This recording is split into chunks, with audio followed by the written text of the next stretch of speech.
ومن ثمرات النخيل والأعناب تتخذون منه سكرا ورزقا حسنا إن في ذلك لآية لقوم يعقلون.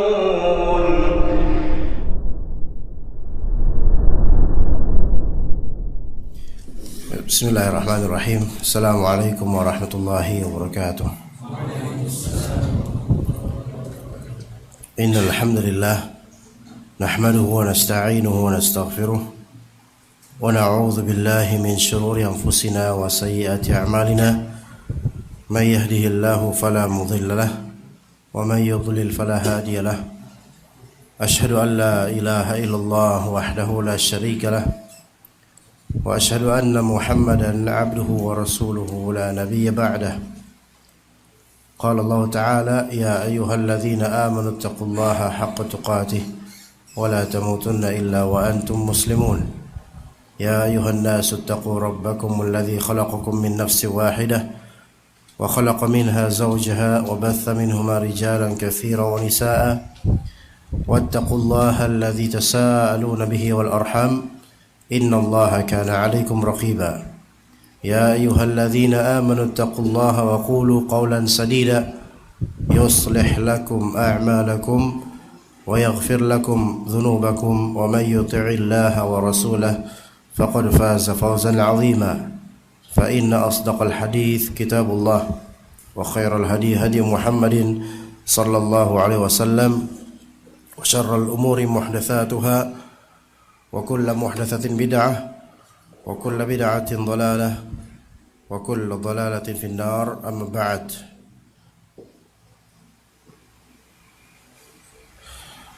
Alhamdulillah, kembali kita berjumpa setelah sekian lama kita tidak berjumpa, setelah sekian lama kita melewati masa-masa bahagia dan tidak saling berjumpa. Antum bahagia tidak? Antum selama ini bahagia enggak, ikhwan? Hah? Selama ini bahagia enggak? Sedih. Masya Allah, kesian banget. Anda bahagia, alhamdulillah. Ya, berapa lama kita enggak bertemu? Sebulan, masya Allah. Itu salah satu bulan itu salah satu hal yang masya Allah dalam hidup ya. Qadarullah juga anak kemarin sakit dan ini pun masih ada efek dari batuk-batuk, masih ada. Jadi alhamdulillah, insyaallah mulai sekarang kita rutin lagi normal. Mudah-mudahan tidak ada kendala lagi insyaallah taala. Kita lanjut ke kitab pembahasan hadis ke-36 jika tidak salah. Masih di hadis 36 kan? Di pertengahannya yaitu man salaka tariqan yaltamisu fihi ilma ya. Baik, wa man salaka yaitu meniti ya, menempuh ya, salaka maslakan. Jadi ya, salak yaitu maknanya masuk dan berjalan di atasnya ya, menempuh, meniti suatu tariqan, suatu jalan, suatu metode. Jadi jalan kalau dari segi fisiknya yaitu jalan. Metode dari segi tata caranya. Dan tata cara itu adalah suatu jalan. Karena bagaimana kita bisa sampai atau berhasil melakukan sesuatu tanpa tata cara, nggak mungkin, pasti ada caranya. Dan ini salah satu metode belajar gitu. Menyimak kajian itu salah satu tariq lil ilm. Baik online maupun langsung offline. Yaltamisu fihi ilma, yang mana dia yaltamisu fihi ilma, iltimas yaitu mencari. Tapi iltimas itu mencari dengan seksama.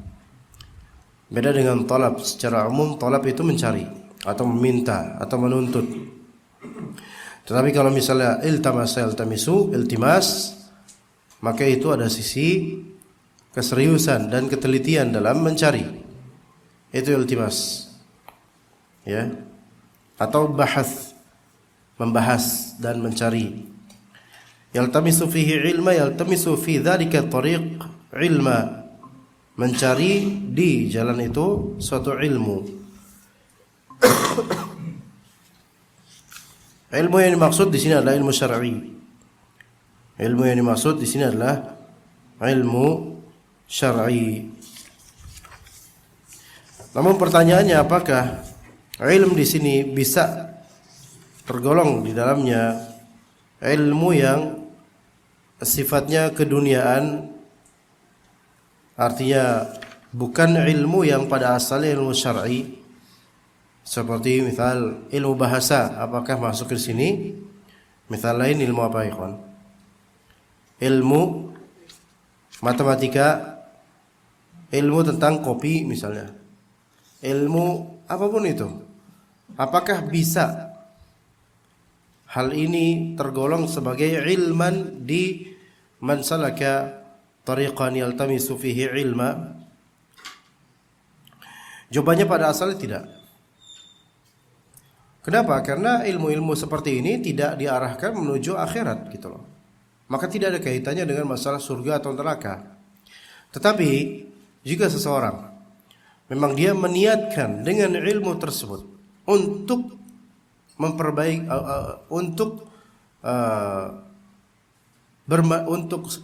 agar bermanfaat untuk kaum muslimin, atau dengannya bisa membantu agama Allah Azza wa Jalla, maka semoga masuk ke dalamnya. Bukan karena ilmu itu secara zat, tetapi karena niatan baik terhadapnya untuk Islam, kaum muslimin, atau agama Allah. Ya, Islam itu agama Allah atau kaum muslimin. Bisa paham di sini, ikhwan? Gitu ya. Adapun kalau niatan untuk sesuatu yang duniawi atau itu enggak masalah, cuman tidak masuk dalam hadis ini. Ya. Man salaka tariqan yaltamisu fihi ilma, pada asalnya ini adalah ilmu syar'i, ilmu non syar'i atau ilmu duniawi tidak masuk sama sekali. Kalaupun mau masuk ke dalam hal ini, maka bukan dari segi ilmunya yang menjadi sebab dia dimudahkan menuju surga, tetapi dari segi niatannya. Ya begitu. Sahalallahu lahu bihi tariqan ilal jannah. Sahalallah, maka Allah Ta'ala akan memudahkan lahu. Lahu di sini dhamir huwa kembali ke man, untuk dia. Maka Allah Ta'ala akan memudahkan untuk dia bihi. Bihi huruf ba di sini ba li sabab. Dengan sebabnya. Dhamir hi di sini huwa kembali ke ilman. Ya, atau kembali ke masdar dari salak. Maka Allah akan memudahkan buat dia dengan sebab tempuhan dia, itu kalau masdar di salak. Atau Allah akan memudahkan buat dia dengan sebab ilmu dia, gitu. Al-muhim di sini manakah yang lebih tepat? Hah? Nah, ada ulangi ya. Coba agak pintar dikit ikhwan, ayo. Sahalallahu lahu bihi tariqan ilal jannah. Saya ulangi, maka Allah Ta'ala akan memudahkan buat dia dengannya jalan menuju surga. Jadi akan dipermudah jalan menuju surga dengan sebab ini. Taib, kita lihat bihi di sini, bihi. Sahalallahu lahu bihi. Hi di sini kembali ke, ada kedua kemungkinan. Imma kembali ke salaka, masdar dari salaka itu salak, menempuh, tempuhan jalan. Imma kembali ke yaltamisu, masdar dari yaltamisu iltimas. Imma kembali ke ilmu. Ada tiga kemungkinan ya, tiga kemungkinan. Kalau misalnya kembali ke tariq, maka sahalallahu bihi tariqan ilal jannah, artinya Allah Ta'ala akan memudahkan buat dia dengan sebab tempuhan dia menuju surga. Kalau misalnya kita kembalikan ke masdar yaltamisu, mencari ilmu dengan seksama, maka maknanya maka Allah Ta'ala akan memudahkan buat dia dengan sebab pencarian ilmu dia menuju surga. Allah mudahkan menuju surga dengan sebab pencarian ilmu dia. Itu yang dua. Yang ketiga, maka Allah Ta'ala akan memudahkan buat dia bil ilm, dengan ilmu jalan menuju surga. Mana yang lebih tepat? Ilmu. Jadi kalau kayak gitu berarti gini. Kalau misalnya antum tafsirkan bihi dengan sebab ilmu, maka artinya bukan penempuhan jalan, bukan mencarinya, tapi mendapatkan ilmunya baru antum dimudahkan untuk surga, ke surga. Ya altamizu kata antum. Kalau dia misalnya mencari ilmu, mencari ilmu, walaupun enggak dapat ilmu, dia tetap dimudahkan menuju surga gitu. Ada yang pertama salaka tariqan, menempuh jalan, sebenarnya misalnya dia sudah menempuh jalan, yaitu menempuh jalan. Iya.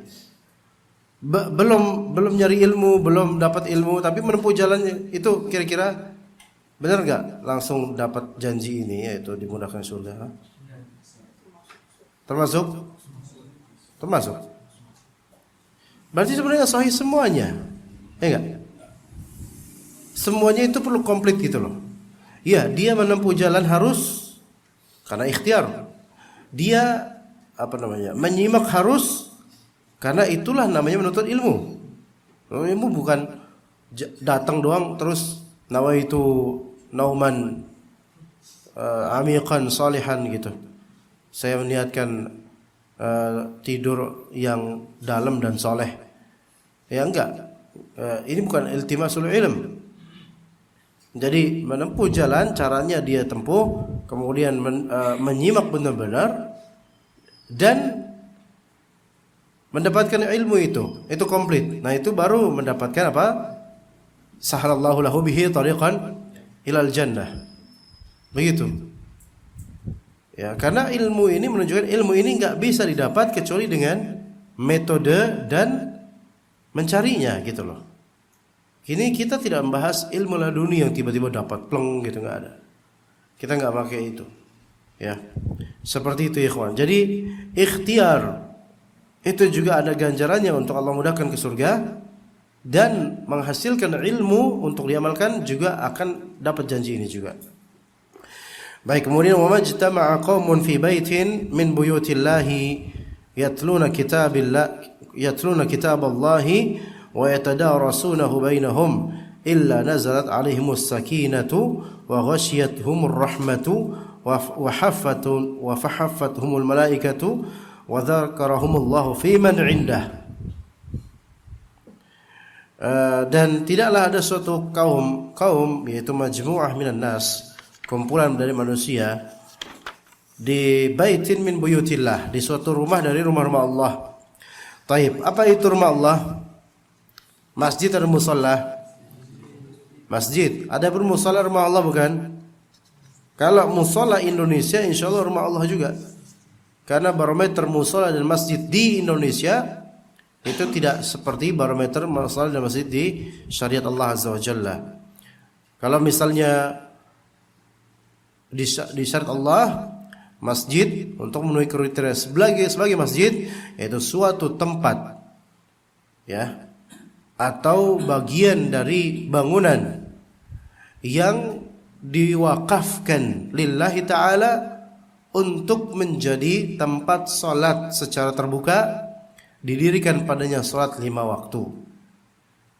Itu definisi masjid. Suatu tempat atau bagian ruangan khusus dalam bangunan yang diwakafkan untuk Allah, ya, dengan maksud tempat ibadah 5 waktu secara terbuka. Itu baru masjid. Jadi syarat masjid ada 1, yaitu berupa tempat. Ya, berupa tempat. Kalau berupa miniatur bukan itu, ya. Berupa tempat atau bagian ruangan dalam gedung, maksudnya bangunan.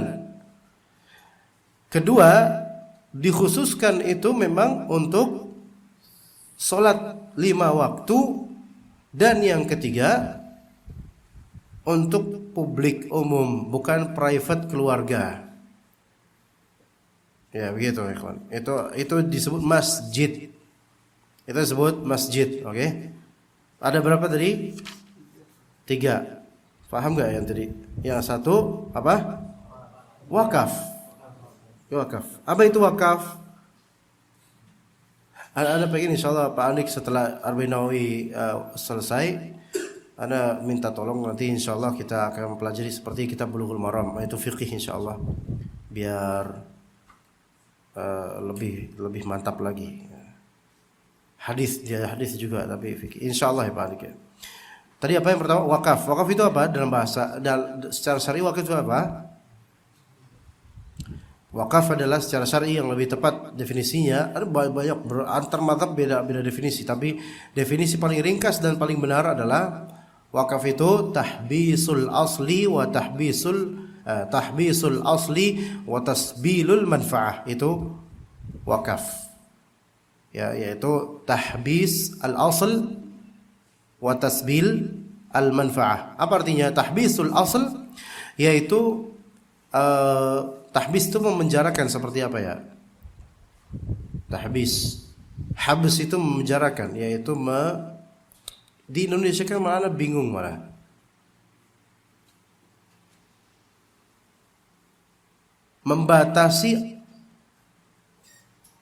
Membatasi pokok dan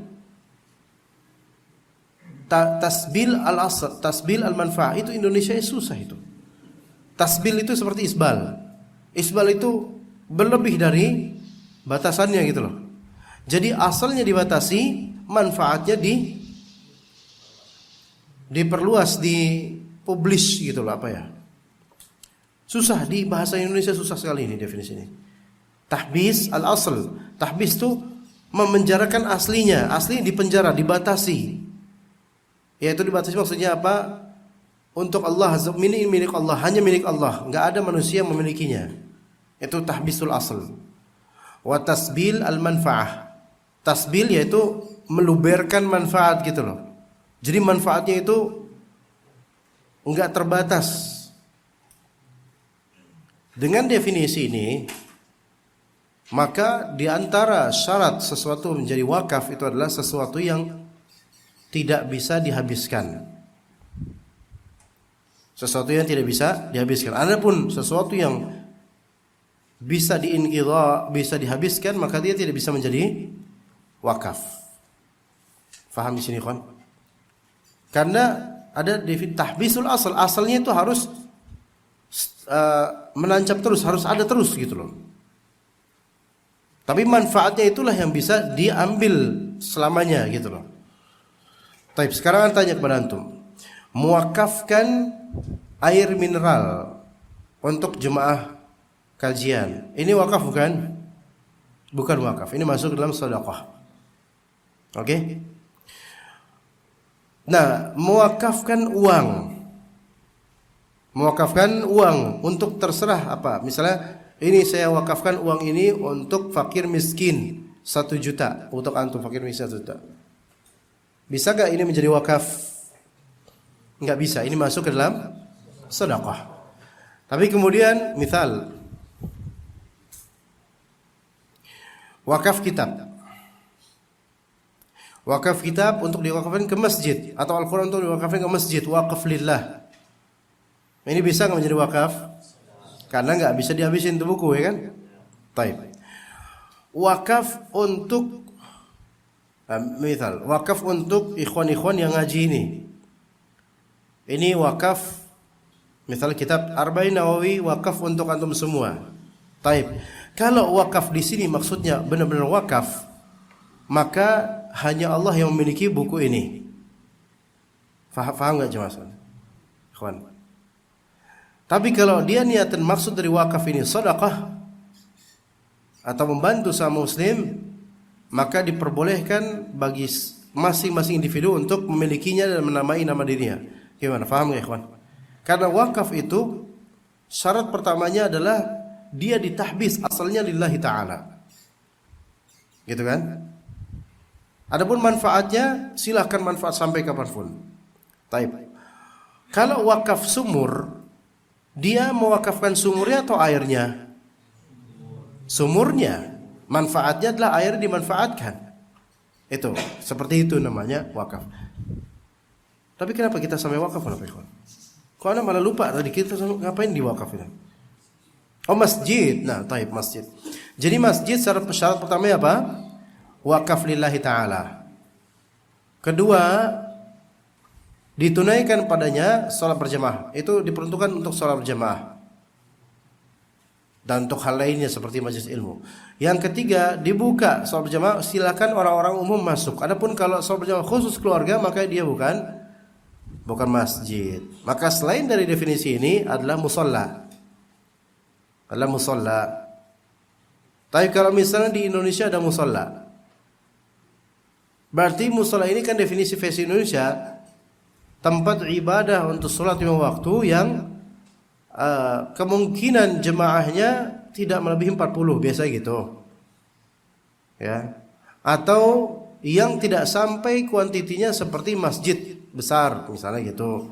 Tapi ini kan definisi uruf yang sebenarnya hukum syar'i masuk ke dalam hukum syar'i menyatakan ini tetap masjid bukan musalla karena ini sudah wakaf khalas, sudah diperuntukkan untuk salat berjamaah. Begitu ikhwan. Jadi masuk ke dalamnya tetap Allahumma, jangan Allahumma shayyiban nafi'ah, bukan. Apa Allahumma laka sumtu wa bika amantu, bukan Allahumma ftahli abwaaba rahmatik. Keluar juga Allahumma inni as'aluka min fadlik. Nah, kalau misalnya bait min buyutillah maksudnya masjid bukan musalla. Bukan musalla secara syar'i. Seperti misalnya parkiran mall untuk salat Idul Adha, maka itu musalla, bukan masjid. Maka tidak ada tahiyat di situ. Tapi kalau antum Idul Adha, salat Idul Adha di masjid, maka boleh enggak tahiyatul masjid? Boleh tahiyatul masjid. Karena memang itu di masjid. Yatluna kitab Allah, mereka berkumpul untuk membaca kitab Allah, mempelajari. Wa yatadarasunahu bainahum, bertadarus. Ini yang dulu dikenal tadarusan. Seperti apa tadarus? Tadarusahu yatadarasunahu bainahum. Berarti ini menunjukkan adanya minimal 2 pihak yang bertadarus. Ada berapa orang dan ada 2 pihak. Pihak mungkin guru dengan murid-murid atau antar murid. Ini tadarus namanya. Kalau di kita tadarus itu apa? Ya asal yang penting ngaji, ditalqin di masjid itu tadarusan. Tapi tadarus masuk juga dengannya yaitu apa? Kajian. Kajian juga termasuk tadarus. Selama kajian itu membahas ilmu syar'i yang memang bersumber dari Alkitab dan Sunnah. Kalau itu dilakukan oleh mereka, tidaklah mereka lakukan itu illa nazalat alaihimus sakinah. Melainkan pasti sakinah. Apa artinya sakinah, ikhwan? Ketenangan. Ketenangan itu akan turun atas mereka. Tapi ketenangan yang dimaksud di sini adalah ketenangan qalbu. Adapun ketenangan fisik maka itu beda hal. Jadi as-sakinah sini ini berkaitan dengan qalbu peserta kajian atau peserta tadarusan. Iya. Berarti kalau qalbunya di majelis ilmu enggak tenang, berarti ada sesuatu pada dirinya. Begitu. Adapun ketenangan fisik maka itu kadang karena ketenangan qalbu, kadang karena memang AC-nya yang dingin enak gitu, nyaman gitu. Maka nazat alaihimus sakinah kalau di kajian ada yang tiduran dan dia pewek banget gitu. Nyaman pewek di pojok, tidur semingorok dan ngeces dikit. Kira-kira yang seperti ini nazat alaihimus sakinah enggak? Iya, sakinah dari segi ketenangan badan, iya. Hatinya enggak tenang karena ilmu, bukan karena ilmu tenangnya. Tenangnya karena posisinya udah enak. Iya. Begitu. Taib. Jadi bukan itu yang dimaksud ketenangan di sini. Yaitu hati itu tenang dengan tadarus ilmu ini. Nazat alaihimus sakinah wa ghasyiyatuhumur rahmah, dan diliputi Pada mereka rahmah, mereka diliputi rahmah atau rahmat meliputi mereka. Kasih sayang Allah. Wa hafathumul malaikah. Juga para malaikat meliputi mereka. Wa dzakarahumullahu fi man indah. Dan Allah Subhanahu wa taala menyebut mereka fi man, di tengah-tengah orang, di tengah-tengah pihak di sisi Allah Azza wa Jalla, yaitu di antara para malaikat yang tertinggi derajatnya disebutkan oleh Allah Azza wa Jalla.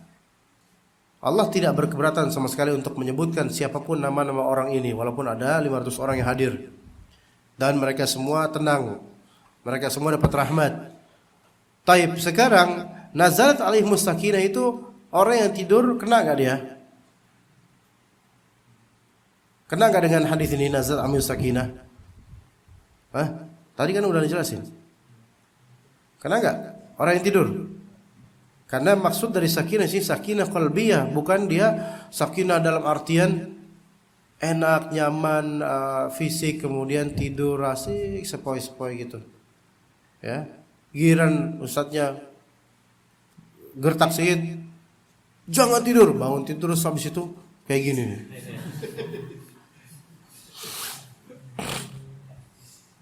Ada beberapa makhluk ciptaan Allah yang seperti ini emang. Ana pernah ngeliat teman ana, namanya Komeng, disebutnya Komeng, teman sekelas. Itu di setiap pelajaran di Alisa dulu di kelas di waktu anak sekolah. Itu di setiap pelajaran itu fardu ain bagi dia untuk tidur. Kecuali kalau beberapa ustadz yang memang isi lawakan doang, ustadznya ini baru nggak tidur dia. Tapi kalau serius tidur. Dan setiap tercekat, mungkin karena ustadznya agak tinggi suaranya atau ada suara pulpen jatuh, tercekat dia langsung kayak gini. Padahal ustadznya dari tadi nggak ngomong, tapi gini. Gitu. Ada beberapa creature yang seperti itu, ya. Iya, beberapa makhluk Allah seperti itu. Itu langka, dicari susah, tapi ketika ketemu ini langka ini, masya Allah. Jadi nazar alaihimus sakinah enggak masuk ke dalamnya orang yang ketiduran di kajian. Wa ghasyiyatuhumur rahmah, dan mendapatkan rahmah. Apakah ini juga masuk ke dalam orang yang ketiduran di kajian? Masuk, dapat rahmat dia. Tapi rahmat bukan berupa rahmat membuat dia tidur, bukan itu rahmatnya. Rahmatnya kasih sayang Allah terhadap dirinya. Mungkin pahalanya tambah. Jadi ada beberapa amalan kata ulama yang mana amalan itu tidak membutuhkan niat, orang nggak sengaja tapi tetap dapat pahalanya. Di antaranya tidur di kajian. Iya.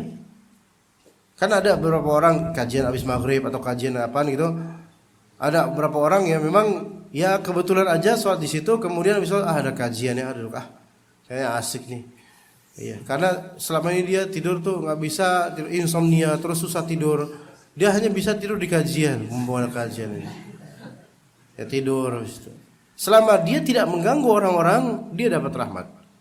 Adapun kalau dia tidur untuk mengganggu orang, karena tidur ngoroknya gede banget, kemudian bersuara, ngigo lagi. Nah itu kan membuat jemaah pada terganggu, maka ini nggak dapat rahmat.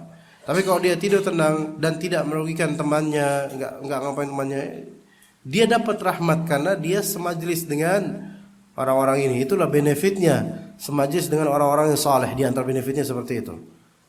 Iya. Kemudian wahafatumul malaikah, dan dinaungi oleh para malaikat. Taib. Ini apakah yang tidur juga dapat? Dapat juga.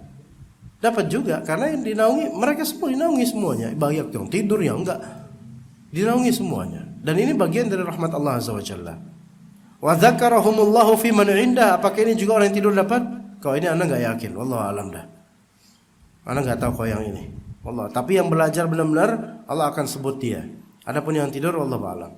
Tapi kalau misalnya dia lagi belajar tidur ketiduran, ya itu normal. Emang bukan dari awal pengen tidur terus, maka semoga juga dapat keutamaan ini. Karena kadang ada yang kita saking nggak kuatnya nggak sengaja langsung ketiduran gitu, ada ya. Sebagaimana sebagian dari antum atau ya sebagian dari antum ya, seperti itu kadang-kadang nggak bermaksud pengen tidur tetapi tidur gitu karena anginnya enak, keluar mendung, terus ini hari Senin lagi, kemarin habis rihlah lagi misalnya, itu udah mendukung untuk tidur klop dah.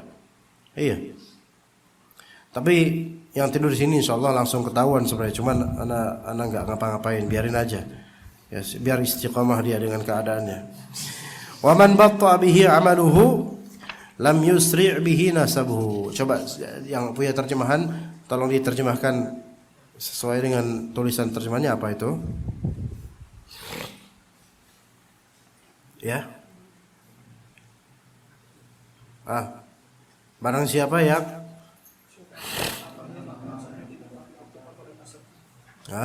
barang siapa yang apa? Barang siapa yang lambat amalnya maka nasabnya tidak akan mempercepatnya. Apa makna dari man batta amalahu lam yusri' nasabuhu? Yang lam yusri' man batta bihi amaluhu itu barang siapa amalnya tidak apa? Barang siapa yang lambat amalnya? Itu yang benar, amalnya membuatnya lambat. Bukan barang siapa yang lambat amalannya, bukan. Barang siapa yang amalnya membuat dia lambat, maka nasabnya tidak akan mempercepatnya. Itu yang benar, itu makna yang sahih. Tapi di situ apa? Barang siapa yang lambat amalnya? Salah. Barang siapa yang amalnya membuatnya lambat, gitu loh. Itu yang lebih tepat. Ya. Gini, barang siapa yang dia punya amal dan amalnya itu membuat di antara mana ya? Membuat amalan lain tuh lambat gitu loh. Jadi apa ya? Seolah-olah ya lambat amalannya sih, cuman kurang tepat kalau disebut. Kita kan diminta oleh Allah fa idza faraghta fansab. Kalau misalnya engkau di waktu kosong, maka isilah dengan amal soleh. Ya. Jadi gini, artinya antum kalau beramal dan kemudian amalan tersebut memperlambat amalan lainnya, nasab antum tidak akan berpengaruh terhadap itu, gitu loh. Artinya atau makna lebih enaknya aja, tentu hadis Nabi lebih baik kalimatnya, tetapi penjelasannya mungkin yang lebih singkat adalah nasab tidak berpengaruh apapun pada amalan antum itu pada asalnya, ya. Tetapi apakah nasab itu berpengaruh terhadap tabiat antum? Gini, Anda ulangi. Apakah nasab itu berpengaruh pada berpahalanya antum? Enggak. Tapi apakah nasab itu bisa berpengaruh terhadap tabiat antum dalam beramal? Bisa. Karena garis keturunan itu loh. Antum keturunan dari orang tua yang gigih dalam bekerja, dalam beramal. Apakah itu bisa berpengaruh pada antum? Bisa. Antum keturunan seorang bapak yang sukses dan punya cerita-cerita kesuksesan. Apakah itu berpengaruh pada hasrat antum beramal? Bisa, benar. Tetapi ketika antum dalam beramal, itu satu amal dilakukan dan amalan lain terbengkalai, apakah kenasaban antum bisa membuat amalan lain itu hidup buat antum? Enggak bisa. Lah terus kita harus ngapain? Ya, setelah kita bertawakal sama Allah, minta tolong sama Allah untuk ditolong dalam amalan kita, kita berusaha untuk beramal dan tidak ketika beramal tidak menjadikan amal-amal lain itu terbengkalai. Semua bisa insyaallah kita amalkan pada waktu yang tepat. Dan bisa jadi karakter seperti itu juga dari keturunan, dari apa? Nasab. Mungkin bisa. Ada orang yang memang dia ternyata kalau beramal itu ya hanya bisa beramal itu aja sebagai bahan prioritas buat dia mungkin, dan yang lainnya terbengkalai, bingung ya, nggak bisa. Ada yang kayak gitu. Jadi ini batta'ahu amaluh, amalan dia itu membuat dia lamban. Faham nggak? Ngerti nggak yang seperti ini? Ada nggak orang seperti ini? Dia tuh beramal ini fokus di sini, tapi amal-amal lain nggak bisa dia lakukan. Nah yang seperti ini ya, oke dia beramal bagus, alhamdulillah. Tapi ghanimahnya cuma di amalan itu saja. Anak kasih contoh ikhwan, walaupun ini bukan nggak juga disebut memperlambat ya, tapi misal ada orang kalau dia lagi nyimak kajian, dia nggak bakal bisa masuk ilmu kajian tersebut kecuali kalau fokus di kajian, sehingga dia nggak bisa sambil dengar kajian, dia nggak bisa subhanallah subhanallah subhanallah subhanallah subhanallah subhanallah sambil, paham nggak? Antum nyimak kajian sambil zikir bisa nggak ikhwan? Ada yang bisa, ada yang enggak. Yang bisa dia menjamak dua kebaikan. Yang enggak bisa dia hanya bisa fokus satu kebaikan saja. Nah, ada orang-orang yang hanya bisa beramal itu, dan sehingga kalau udah beramal satu amal, amalan lainnya itu langsung nonaktif gitu loh. Nah, kemampuan yang hanya satu amal ini, nasab, misalnya nasab antum orang gigih. Nasab orang gini, belum tentu nasab itu bisa benar-benar membuat antum bisa beramal lainnya, karena antumnya cuma bisa itu aja. Walaupun kadang-kadang nasab bisa berpengaruh terhadap kegigihan beramal, tetapi ketika seseorang memang Allah tidak mampukan untuk bisa menjamak beragam amalan dalam satu momentum, ya khalas, nggak ada yang bisa menolong kecuali Allah Azza wa Jalla. Arti lainnya yaitu apa? Yang bisa menolong antum beramal hanyalah Allah Azza wa Jalla. Yang bisa membuat pahala antum lebih banyak adalah Allah Azza wa Jalla. Adapun nasab tidak. Nasab hanya mempengaruhi karakter. Karakter itu bisa mati atau karakter itu bisa tidak terpakai, bisa aja. Mungkin karakter bisa berubah karena lingkungan. Karakter antum aslinya sesuai dengan keluarga antum, yaitu karakter yang mujtahid, gigih. Tapi karena antum hidup di tengah-tengah orang malas, maka bisa mati karakter tersebut. Nah, ketika antum nonaktifkan karakter tersebut, pas beramal ya tetap malas, dan ternyata nasab dan garis karakter itu tidak bisa membantu. Ya begitu. Jadi ikhwan sekalian, memang nasab itu memiliki efek, betul. Nasab memiliki efek, tetapi ketika antum ditakdirkan lamban, maka nasab nggak bisa memiliki efek. Maka janganlah seseorang di antara kita terperdaya dengan nasab. Saya berasal dari garis keturunan orang-orang kaya, nggak mesti kemudian antum bakal kaya. Saya berasal dari keturunan kiai, nggak mesti antum bakal jadi kiai. Melainkan antum ya udah beramal saja dan jangan ngandalkan nasab, karena nasab tidak berpengaruh terhadap derajat amalan. Kalau misalnya antum cuma bisa begitu doang, maka ya sudah segitu aja. Misal antum hanya bisa untuk sholat sunnah, hanya bisa sholat duha saja. Tahiyat masjid enggak, qabliyah ba'diyah enggak, cuma bisa sholat duha. Apakah karena nasab antum nasab mulia kemudian membuat sholat duha antum pahalanya lebih banyak daripada sholat duha orang lain? Tidak. Tapi kemudian ada juga seorang lain yang dia sholat duha iya, sholat sunnah apapun semua dilakukan, dan dia terlahir dari nasab garis keturunan yang orang biasa aja. Taib mana sekarang yang amalannya batik, yang amalannya lamban, dan mana yang amalannya kencang? Yang nasabnya biasa-biasa aja. Itu maksudnya. Memang nasab berpengaruh terhadap karakter amal seseorang. Tapi ketika antum cuman bisa sholat duha, walaupun nasab antum tinggi, nasab itu tidak akan berpengaruh pada value sholat duha atau pada banyaknya ibadah antum, enggak berpengaruh. Tapi kalau misalnya antum beribadah banyak, walaupun dan berkualitas, walaupun bapak antum misal penjahat, kakeknya berkasus dan seterusnya, maka nasab ini tidak memudaratkan amalan yang begitu banyak dan cepat ini. Itu maknanya. Wallahu a'lam.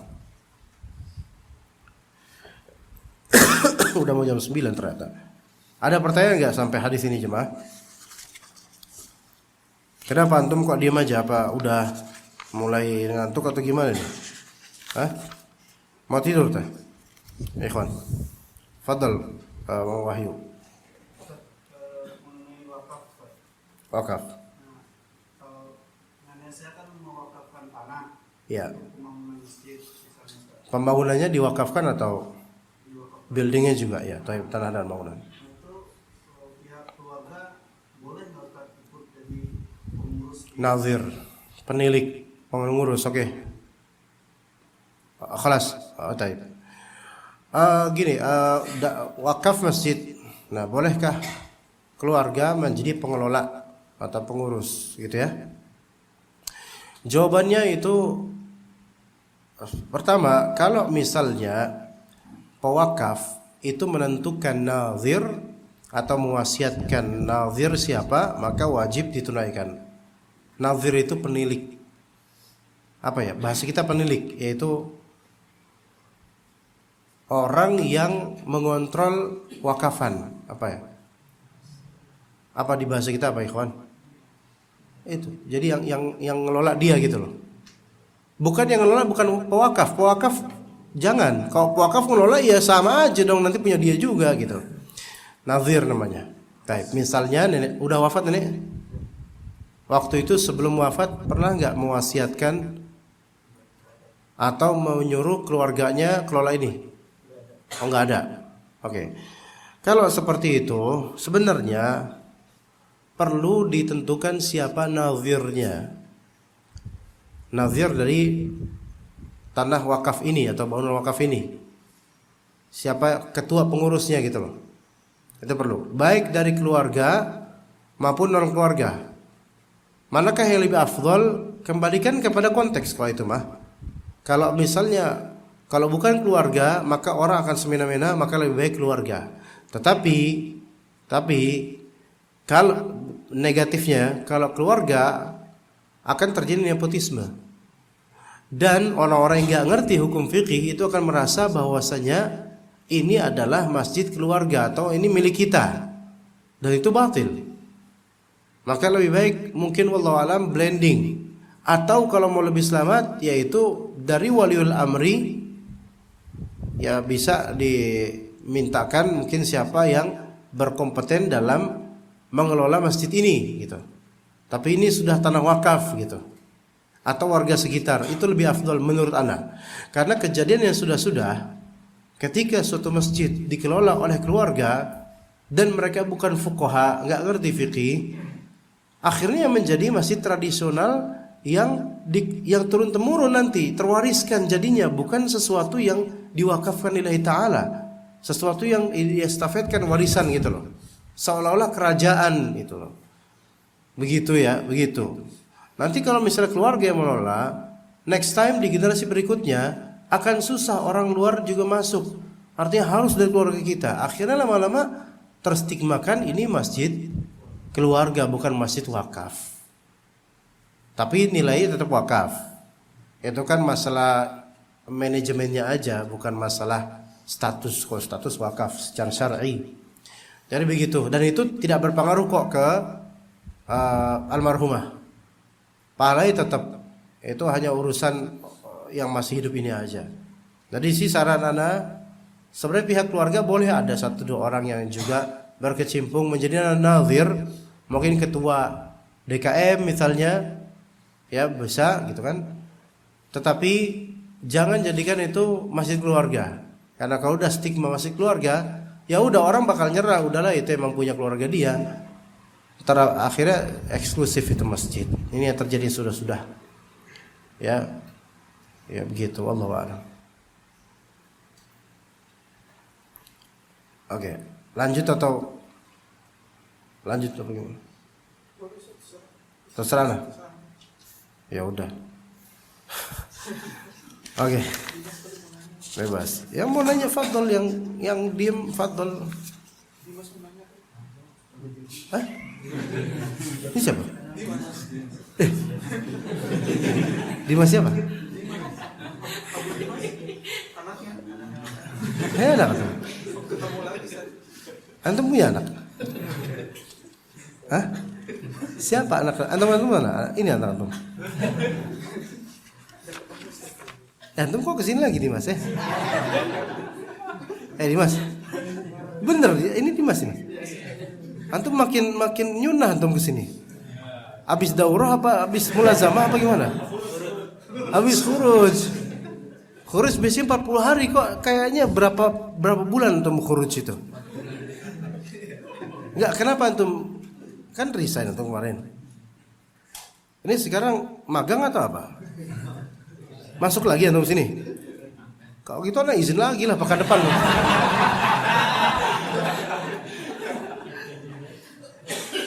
Kok bisa antum kesini? Masya Allah, anak nggak tahu anak kita ini siapa udah tadi. Masya Allah Dimas. Allahul musta'an. Anak udah hidup, alhamdulillah anak sampai bisa umrah 2 kali. Pas antum nggak ada, anak umrah 2 kali, anak kemana-mana enak hidup. Antum datang lagi. Masya Allah Dimas. Ya, jadi gimana hidup antum sekarang lebih ini lagi ya? Karena ya udah ketemu anak yang hilang ya, Masya Allah Dimas. Gimana nanti ada rencana resign lagi nggak? Antum udah enak di sini, dapat kajian, dapat siraman rohani dan seterusnya. Antum malah bertualang dulu. Gimana? Berapa bulan kemarin gimana hidup antum? Terlunta-lunta? Masya Allah, Mas. Allah yahdik ya Mas.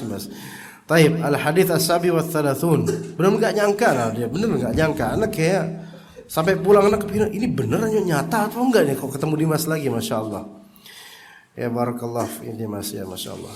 Al-hadits as-sabi wa thalathun an Ibn Abbas radhiyallahu anhuma 'an Nabi sallallahu alaihi wasallam fima yarwihi 'an rabbih tabaraka wa ta'ala annahu qala Inna Allah katabal hasanati was sayyiat. Sesungguhnya Allah Subhanahu wa taala mencatat al-hasanat, kebaikan-kebaikan, dan as-sayyiat, keburukan-keburukan. Thumma bayyana dzalik, kemudian menjelaskannya.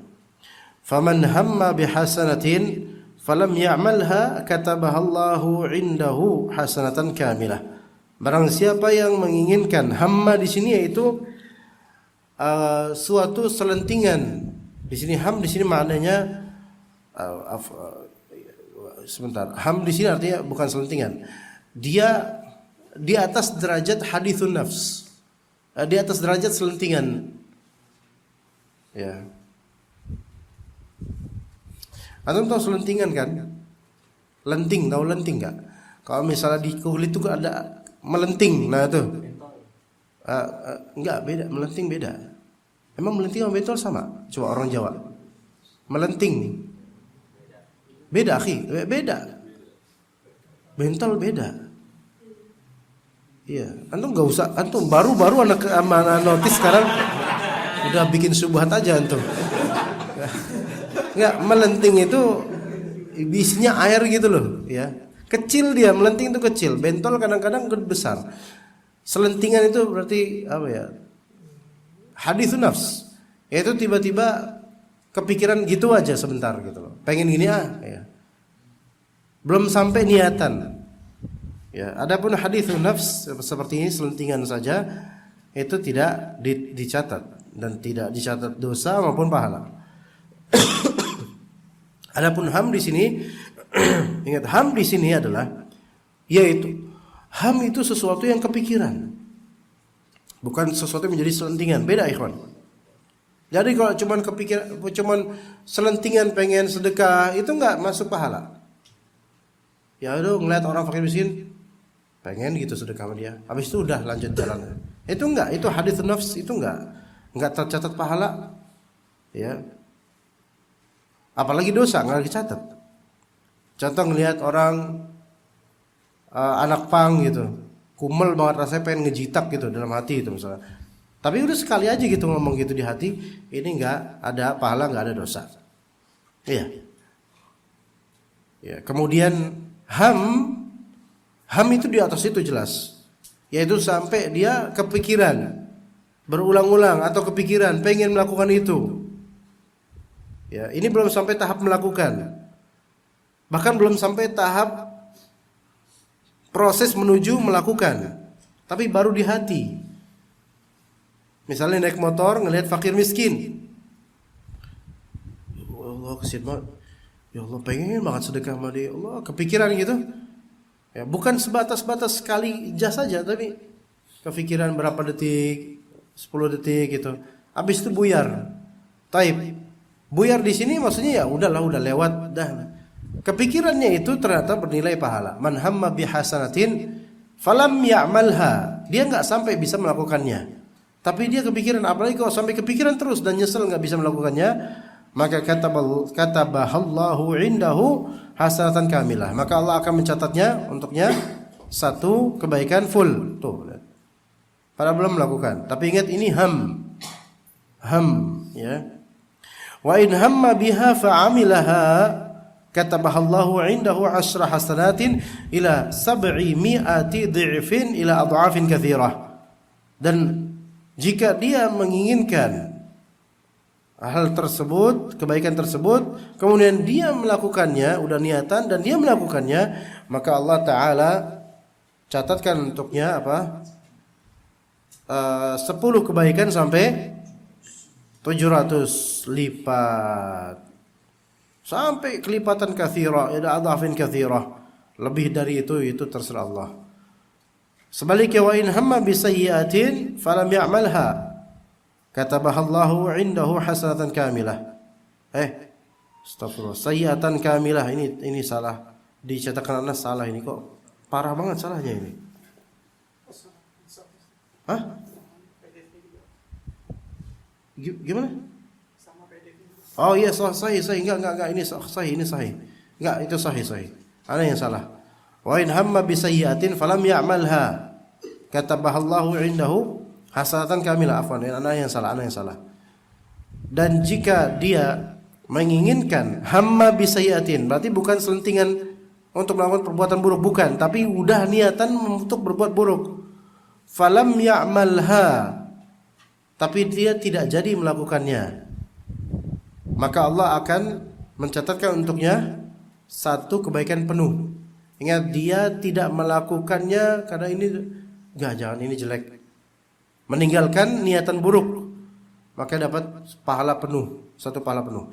Wa in hamma biha, kalau dia meniatkan keburukan, fa'amilaha, dan dia melakukan keburukan itu, maka katabahallahu sayyi'atan wahidah, maka Allah Ta'ala catatkan untuk dia satu keburukan saja, tidak sampai dilipat gandakan, satu keburukan saja. Begitu kalau dia melakukan keburukan.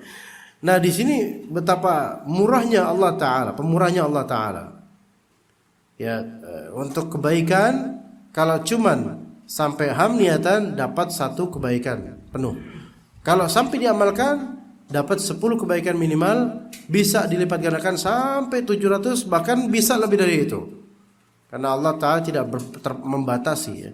Kemudian yang ketiga, kalau dia ada niatan keburukan dan dia nggak jadi untuk melakukannya, dan nggak jadinya ini ya karena memang dia tidak mau melakukannya akhirnya, maka dia dapat satu kebaikan penuh.